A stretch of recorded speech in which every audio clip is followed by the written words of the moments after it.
Everyone.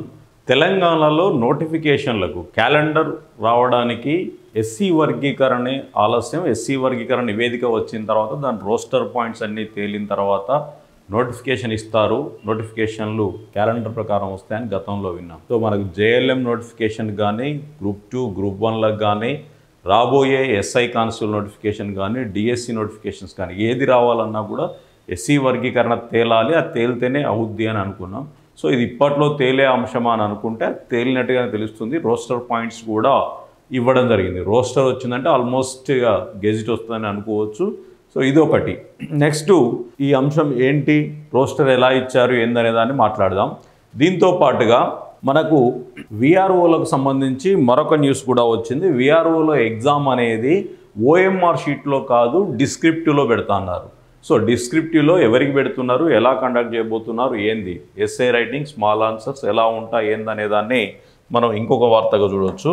So next వచ్చేసి SC వర్గీకరణ చూడవచ్చు. సో ఇక ఈ అంశాలు చూసే ముందు ఏది ఎస్సీ వర్గీకరణ అయితేంది, రోస్టర్ పాయింట్స్ అయితేంది, విఆర్ఓ ఎగ్జామ్ ఎలా ఉంటుంది అనేది చూసే ముందు సో మనకు ప్లేస్టోర్లోకి వెళ్ళి లెజెండ్ క్లాస్ యాప్ను డౌన్లోడ్ చేసుకుంటే మీకు తెలంగాణ సంబంధించినటువంటి SPDCL, NPDCL, JLM full course 700 రూపీస్కి అందుబాటులో ఉంది. 6 months వ్యాలిడిటీ. సో ఈ రోస్టర్ అయిపోయిందంటే ఏ క్షణమైనా జేఎల్ఎంకి రావడానికి అవకాశం ఉంది కాబట్టి సీరియస్ ప్రిపరేషన్లో ఉండండి. నెక్స్ట్ ఆర్ఆర్బీకి సంబంధించినటువంటి ఫుల్ కోర్స్ని మనం 200 రూపీస్కే అందివ్వడం జరుగుతుంది. ఇది లెజెండ్ క్లాస్ యాప్లో అవైలబుల్లో ఉంది. సో క్లాసులు యాడ్ అయ్యి ఉన్నాయి, మీరు దాన్ని ఒకసారి చెక్ చేసి తీసుకోవచ్చు.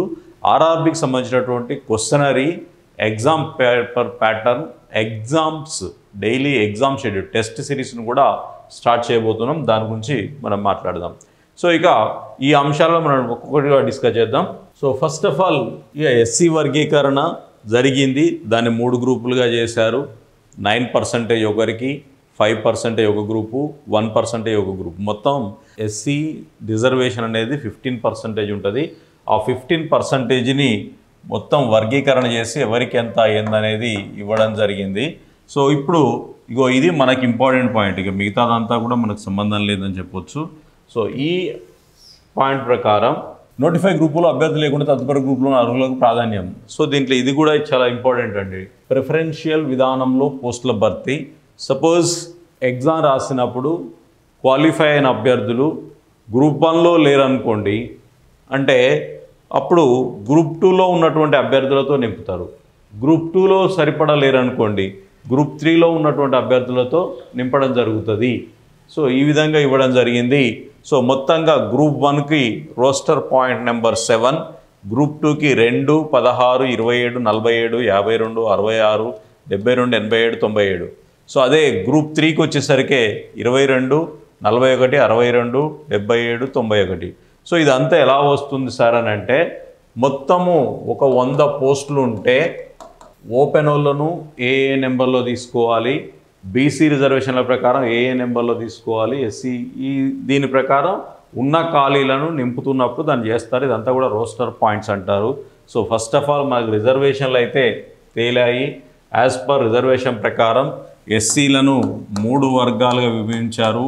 గ్రూప్ 1, గ్రూప్ 2, గ్రూప్ 3 అని. సో గ్రూప్ 1లో వచ్చేసి మనకు 9%, గ్రూప్ 2లో 5%, గ్రూప్ 3లో 1%. సో మొత్తంగా 15% రిజర్వేషన్ అనేది క్లియర్ చేసేసి ఈ విధంగా నిన్న ఆమోదం తెలిపింది. దీనికి నెక్స్ట్ రావాల్సింది ఏంటంటే గెజిట్ రావాలి. సో గెజిట్ జీవో వస్తే ఇది అమలైనట్టు, దాని తర్వాత నోటిఫికేషన్ రావడానికి అవకాశం ఉంటుంది. ఇక నెక్స్ట్ వెరీ ఇంపార్టెంట్ మ్యాటర్ ఏంటంటే విఆర్ఓ ఎగ్జామ్లకు సంబంధించి. సో విఆర్ఓ అనొచ్చు లేదా విఎల్ఓ అనొచ్చు, విలేజ్ లెవెల్ ఆఫీసర్ లేదా విలేజ్ రెవెన్యూ ఆఫీసర్. సో ఇది గ్రామ స్థాయిలో యాక్చువల్గా ఆల్రెడీ గతంలో విఆర్ఓలు ఉండే, విఆర్ఏలు ఉండే. సో వాళ్ళను బీఆర్ఎస్ ప్రభుత్వం 121 జీవోతోటి తొలగించేసింది, వాళ్ళందరినీ తీసేసింది. ఇప్పుడు వాళ్ళ నుండి మళ్ళీ కాంగ్రెస్ ప్రభుత్వం వాళ్ళని మళ్ళీ సేమ్ పోస్టులోకి తీసుకోవడానికి దాన్ని విఎల్ఓ అని చేసింది. సో ఈ విఎల్ఓకి రావాలి అని అంటే వాళ్ళకు ఎగ్జామ్ పెడుతున్నారు. ఇది కొత్త రిక్రూట్మెంట్ కోసం కాదు. ఫస్ట్ ఆఫ్ ఆల్ గుర్తుపెట్టుకోవాల్సింది, ఇది కొత్త రిక్రూట్మెంట్ కోసం కాదు.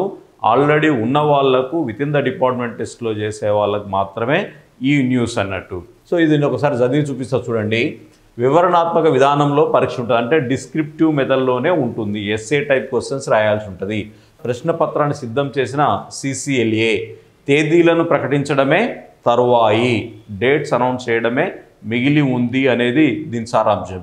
ఒకసారి న్యూస్ చూస్తే గ్రామస్థాయి రెవెన్యూ సిబ్బంది ప్రక్రియకు నియామక ప్రక్రియకు సంబంధించి పరీక్షను పూర్తిగా డిస్క్రిప్టివ్ విధానంలో నిర్వహించనున్నారు. ఈ మేరకు ప్రశ్నపత్రాన్ని CCLA chief commissioner of land administration అధికారులు ఇప్పటికే సిద్ధం చేశారు. గూగుల్ ఫామ్ ద్వారా గతంలో పనిచేసిన VRO VRAల నుంచి ఐచ్ఛికాలను ఆప్షన్ సేకరించిన CCLA అధికారులు వారందరికీ పరీక్ష నిర్వహించేలా ప్రశ్నపత్రాన్ని రూపొందించారు. గ్రామస్థాయిలో రెవెన్యూ శాఖ అందించే సేవలకు సంబంధించి సిలబస్ నుంచి ప్రశ్నలు ఉంటాయని తెలిపింది. సో గ్రామస్థాయిలో వాళ్ళు ఇచ్చేటువంటి సర్వీసెస్ని బట్టి దాని మీదనే క్వశ్చనరీ ప్రిపేర్ చేయడం జరిగింది. 2020కి ముందు రాష్ట్రంలో VROలు సుమారు 5400 మంది ఉండేవారు. వీరితో పాటుగా VRAలు సుమారు 23,254 మంది పనిచేసేవారు. గ్రామస్థాయిలో భూసంబంధ సమస్యలు పరిష్కరించడానికి ప్రభుత్వ పథకాల అమల్లో వీరు కీలకంగా వ్యవహరించేవారు. సో అయితే 10,954 రెవెన్యూ గ్రామాల పరిధిలో ఉన్న సిబ్బందిని జీవో నెంబర్ 121 ద్వారా ఆగస్టు 2022న గత ప్రభుత్వం తొలగించింది. దీంతో రెవెన్యూ వ్యవస్థ కుప్పకూలిందనే విమర్శలు వచ్చాయి. కాంగ్రెస్ అధికారంలోకి వచ్చాక ఈ వ్యవస్థను పునరుద్ధరిస్తామని ప్రకటించింది. ధరణి సంస్కరణలో భాగంగా భూభారత్ చట్టాన్ని తీసుకొచ్చిన ప్రభుత్వం దాన్ని అమలులోకి తీసుకొచ్చే లోపే గ్రామస్థాయి రెవెన్యూ సిబ్బందిని నియమిస్తామని తెలిపింది. రెవెన్యూ వ్యవస్థను బలోపేతం చేసే గ్రామ పరిధిలో మళ్ళీ రెవెన్యూ రికార్డులను అందుబాటులోకి తీసుకొస్తామని కొత్త ROR చట్టంలో పేర్కొంది. CCLA అధికారుల నుంచి స్పష్టత వచ్చిన వెంటనే పరీక్ష నిర్వహించేందుకు ఏర్పాట్లు పూర్తి చేశారు. సో ఎప్పుడైతే ప్రస్తుతం ఎవరెవరైతే అప్లై చేసి ఉన్నారో వాళ్లకు VLO ఎగ్జామ్ను పెట్టడానికి ప్రభుత్వం సిద్ధంగా ఉంది. ఆ ఎగ్జామ్ కూడా డిస్క్రిప్టివ్ మెథడ్లో ఎగ్జామ్ను నిర్వహించబోతున్నారు. ఇది కొత్త రిక్రూట్మెంట్ కాదు. సో వాస్తవానికి 10,000 మంది ప్లస్ VLOలు కావాలి.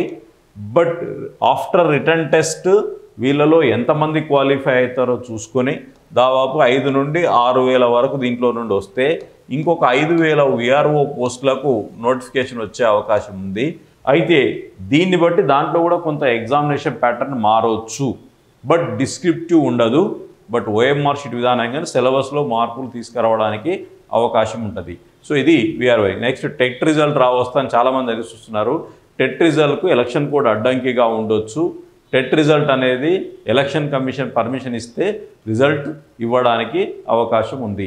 సో ఇది ఈరోజు వచ్చినటువంటి పేపర్లలో ముఖ్యంగా మన ఎడ్యుకేషన్ సంబంధించినటువంటి అప్డేట్స్. సో ఇంకేమైనా అప్డేట్స్ ఉంటే కంపల్సరీ లెజెండ్ క్లాసెస్ మీకు ఎప్పటికప్పుడు అందిస్తుంది. Wish all the best, good luck.